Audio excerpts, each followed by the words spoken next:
दोस्तों, स्वागत करती हूँ मैं अपनी YouTube चैनल गुड़िया हिंदी क्लासेस में। दोस्तों, लास्ट वीडियो में हमने कक्षा 9वीं के प्रथम पाठ को पढ़े थे, जिसका नाम था कहानी का प्लॉट। आप सबको याद होगा।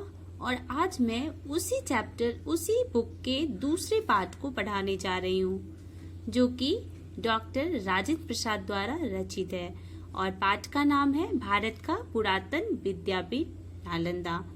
तो दोस्तों, स्टोरी को स्टार्ट करने से पहले मैं चाहती हूँ कि आप सबों को डॉक्टर राजेंद्र प्रसाद के बारे में कुछ बता दूं, जो राइटर हैं, जो लेखक हैं, जिन्होंने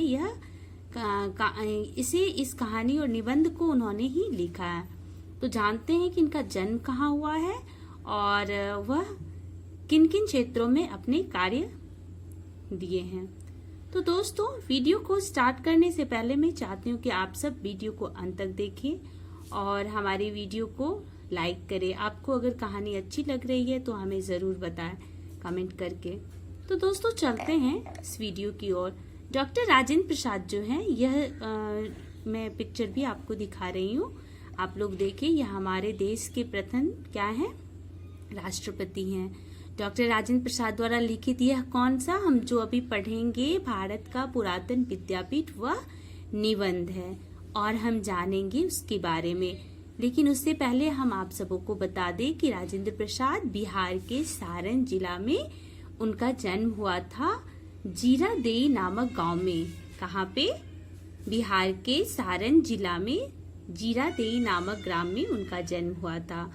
उनके पिता और जन्म कब हुआ था? 3 दिसंबर 1884 ईस्वी को सारण जिला में 3 दिसंबर 1884 1884 को कहाँ हुआ था? बिहार के सारण जिला में, नाम गांव का जीरादेई नामक गांव में।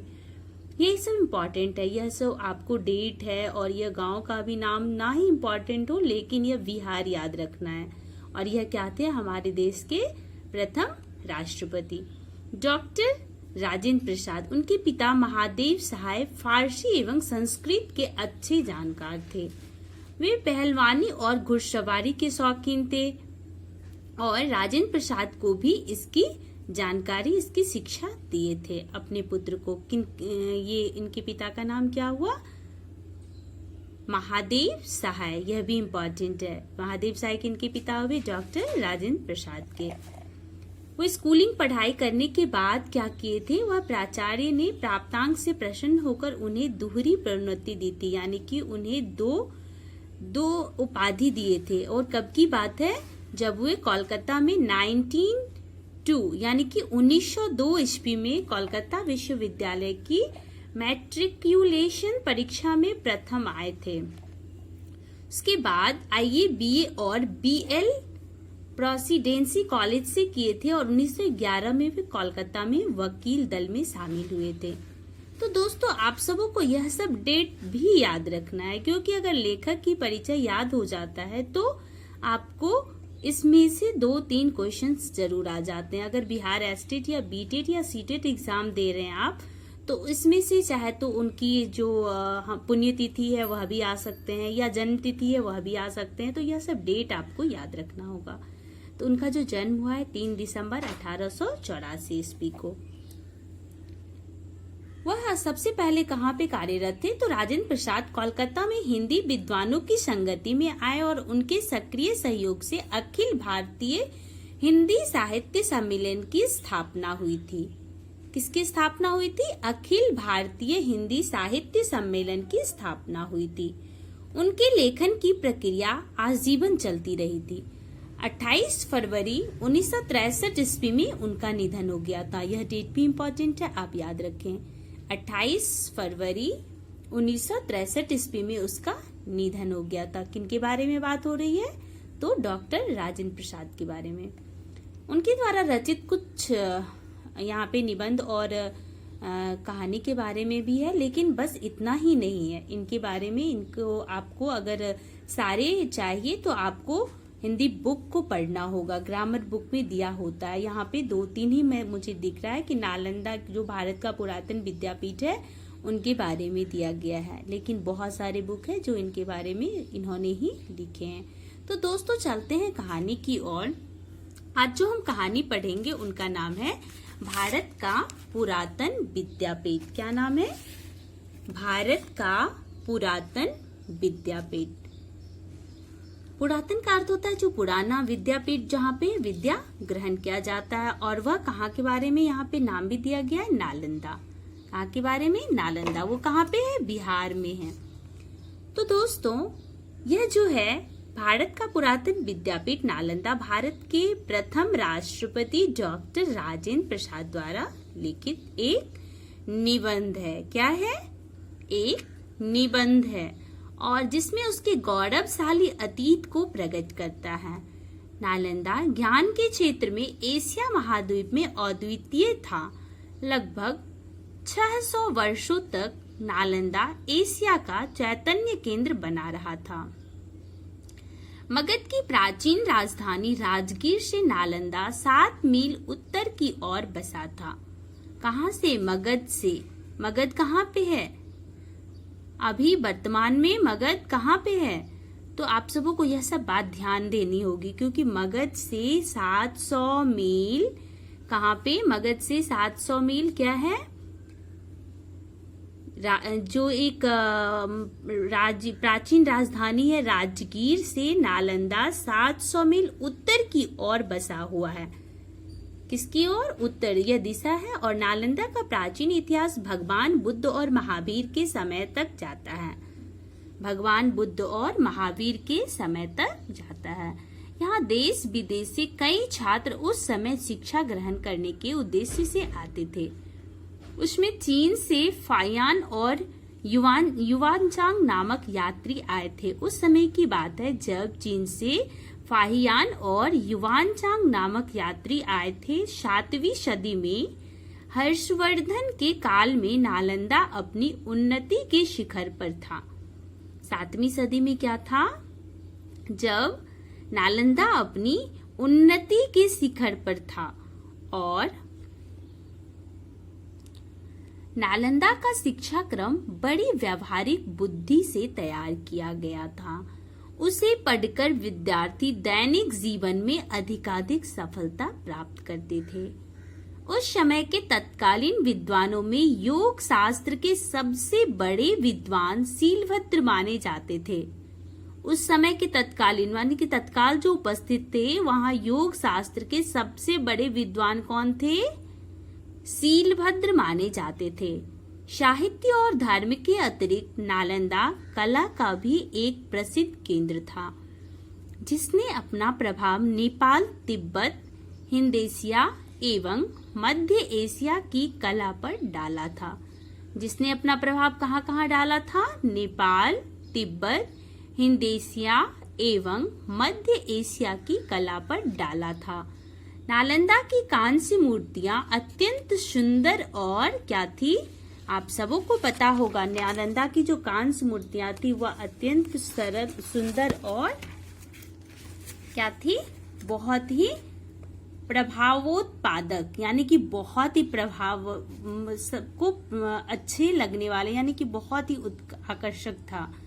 डॉक्टर राजेंद्र प्रसाद की पूर्ण इच्छा थी कि कला, शिल्प, साहित्य, धर्म, दर्शन और ज्ञान का एक बड़ा केंद्र नालंदा पूर्ण स्थापित हो। क्या चाहते थे वो? कि धर्म, दर्शन और ज्ञान का एक बड़ा केंद्र नालंदा पूर्ण स्थापित हो। तो यह स्टोरी जो है, यह जो कहानी है वह हमारे डॉक्टर राजेंद्र प्रसाद द्वारा रचित है। और राजेंद्र प्रसाद जी ने क्या लिखे हैं कि यह जो निबंध है जो आकर्षक है, अत्यंत आकर्षक नाम है, जिसके चारों ओर न केवल भारतीय ज्ञान साधना के सुरक्षित पुष्प खिले हैं अपितु किसी समय एशिया महाद्वीप के विस्तृत भूभाग विद्या संबंधी सूत्र भी उसके साथ जुड़े हुए थे। क्या जुड़े हुए थे? नालंदा इसका उज्जवल दृष्टांत था और नालंदा की वाणी एशिया महाद्वीप में पर्वत समुद्रों के उस पार तक फैल गई थी। लगभग 600 वर्षों तक नालंदा एशिया का चैतन्य बना रहा था। विदेशों के साथ नालंदा विश्वविद्यालय का जो संबंध था उसका स्मारक एक ताम्रपात्र नालंदा की खुदाई में मिला हुआ था। इससे ज्ञात होता है कि सुवर्ण द्वीप सुमात्रा के शासक शैलेंद्र सम्राट श्री बालपुत्र देव ने मगध के सम्राट देवपाल देव के पास अपना दूत भेजकर यह प्रार्थना की थी कि उनकी और से 5 गांवों का दान नालंदा विश्वविद्यालय को दिया जाए। ताम्रपान के अनुसार नालंदा के गुणों से आकृष्ट होकर यवद्वीप के सम्राट बालपुत्र ने भगवान बुद्ध के प्रति भक्ति प्रदर्शित करते हुए नालंदा में एक बड़े विहार का निर्माण किया। उन 5 नवगांवों की आय, प्रज्ञा, पारमिता आदि का पूजन, चातुर्दिश अर्थात अंतर्राष्ट्रीय आर्य भिक्षुषण के चीवर, भोजन, चिकित्सा, सैनासन आदि का व्यय धार्मिक ग्रंथों की प्रतिलिपि एवं बिहार की टूट फूट की मरम्मत आदि के लिए खर्च की जाती थी। नालंदा का शिक्षा क्रम बड़ी व्यवहारिक और बुद्धि से तैयार किया गया था। उससे पढ़कर विद्यार्थी दैनिक जीवन में अत्यधिक सफलता प्राप्त करते थे। जो वहां पे पढ़ते थे विद्यार्थी, क्या होता था, दैनिक जीवन में सफलता प्राप्त करते थे।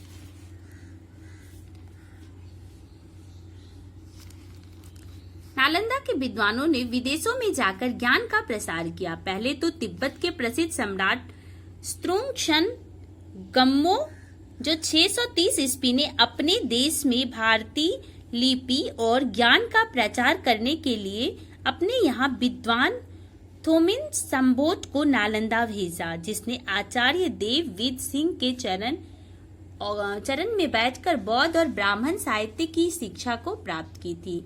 इसके बाद 8वीं सदी में नालंदा कुलपति आचार्य शांति रक्षित तिब्बती सम्राट के आमंत्रण पर उस देश में गए और नालंदा के तंत्र विद्या के प्रमुख आचार्य कमलशील भी तिब्बत गए थे। नालंदा के विद्वानों ने तिब्बती भाषा सीख ली थी, बौद्ध ग्रंथों और संस्कृत साहित्य का तिब्बती में अनुवाद किया था। इस प्रकार उन्होंने तिब्बत देश के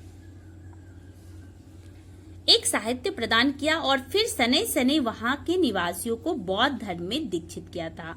नालंदा के आचार्य शांति रक्षित ने ही इसे सबसे पहले 749 ईस्वी में तिब्बत में बौद्ध विहार की स्थापना की थी। इन विद्वानों में आचार्य पद्म संभव 749 ईस्वी और दीप शंकर श्री ज्ञान अतीस 980 ईस्वी के नाम उल्लेखनीय है। साहित्य और धर्म के अतिरिक्त नालंदा कला का भी एक प्रसिद्ध केंद्र था, जिससे अपना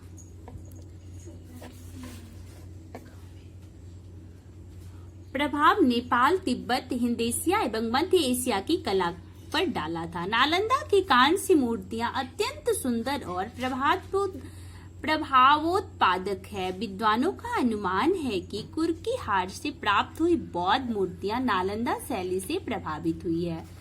वस्तुतः नालंदा की सर्वांगीण उन्नति उस समय साधना का फल था, जो शिल्प विद्या और शब्द विद्या एवं धर्म और दर्शन के साथ पाठ्यक्रम में सम्मिलित करने से संभव हुई। हमारी अभिलाषा होनी चाहिए कि भूतकाल के इस प्रमोद से शिक्षा ले और कला, शिल्प, साहित्य, धर्म, दर्शन और ज्ञान का एक बड़ा केंद्र नालंदा में हम पुनः स्थापित करें। तो दोस्तों, इससे पहले भी हमने आप सबों को यह बताया है कि राजेंद्र प्रसाद क्या चाहते थे कि वह, उनकी इच्छा ही थी कि कला, शिल्प, साहित्य, धर्म, दर्शन और ज्ञान का एक बड़ा केंद्र कहाँ पुनः स्थापित किया जाए, नालंदा में हो। उनकी यह इच्छा थी। तो दोस्तों, हमने यह एक जो निबंध है डॉक्टर राजेंद्र प्रसाद द्वारा रचित भारत का पुरातन विद्यापीठ, जो कि आपकी एससीईआरटी बुक से ली गई है, और इस बुक को और क्लास 9वीं कक्षा की यह पार्ट 2 से लिया गया है। तो दोस्तों, मैं चाहती हूँ कि जो 9वीं के बच्चे हैं वह भी देखें, और जिनके री एग्जाम एस्टेट लेने वाले हैं, जो आने वाले हैं आगे 3 से 4 महीनों में लिया जाएगा, उसके लिए जिन स्टूडेंट ने तैयारी करने के लिए सोच रखे हैं, जिनकी एग्जाम हुई थी लेकिन अच्छी नहीं गई थी, वह हमारी इस वीडियो को लाभ जरूर उठाए। तो दोस्तों, हम चाहते हैं कि आप सभी ये कहानी सुने, और नेक्स्ट वीडियो में हम इस पार्ट से रिलेटेड सारे प्रश्नोत्तरी MCQ आप तक पहुंचाऊंगी। तब तक के लिए नमस्कार दोस्तों। लेकिन आप हमारे चैनल को सब्सक्राइब करें, अगर वीडियो अच्छी लगे तो लाइक करें। मिलते हैं नेक्स्ट वीडियो में।